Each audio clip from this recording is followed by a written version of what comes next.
ಮತ್ತೊಂದು ಕಡೆ ಹಂಪನಗೌಡ ಬಾದರ್ಲಿಗೆ ಸಚಿವ ಸ್ಥಾನಕ್ಕಾಗಿ ಆಗ್ರಹಿಸಿ ಪಾದಯಾತ್ರೆ ಸಿಂಧನೂರಿನಿಂದ ಅಂಬಾಮಠದವರೆಗೂ ಸುಮಾರು 30 ಕಿಲೋಮೀಟರ್ ಪಾದಯಾತ್ರೆ ನಡೆಸೋದಿಕ್ಕೆ ಚಿಂತನೆ ಆಗಿದೆ. ಶಾಸಕ ಹಂಪನಗೌಡ ಬಾದರ್ಲಿಗೆ ಸಚಿವ ಸ್ಥಾನ ಕೊಡಬೇಕು ಅಂತ ಒತ್ತಾಯಗಳು ಹೆಚ್ಚಾಗಿದೆ.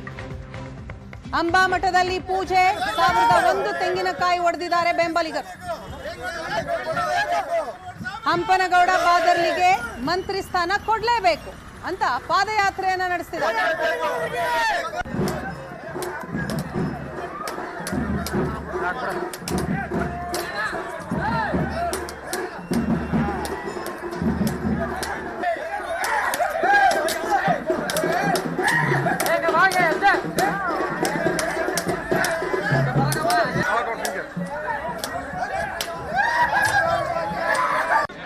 ಬಾದರ್ಲಿ ಹಂಪನಗೌಡರು 5 ಬಾರಿ ಶಾಸಕರಾಗಿ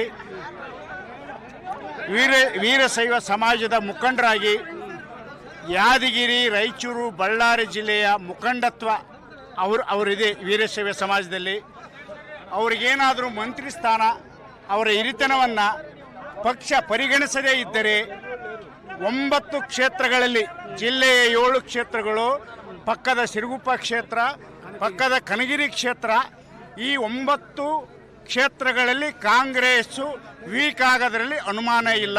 ದಯವಿಟ್ಟು ನೀವು ಯಾವುದೇ ಅನ್ಯತಾ ಭಾವಿಸಬಾರದು. ಪಕ್ಷಕ್ಕೆ ಮನವಿಯನ್ನು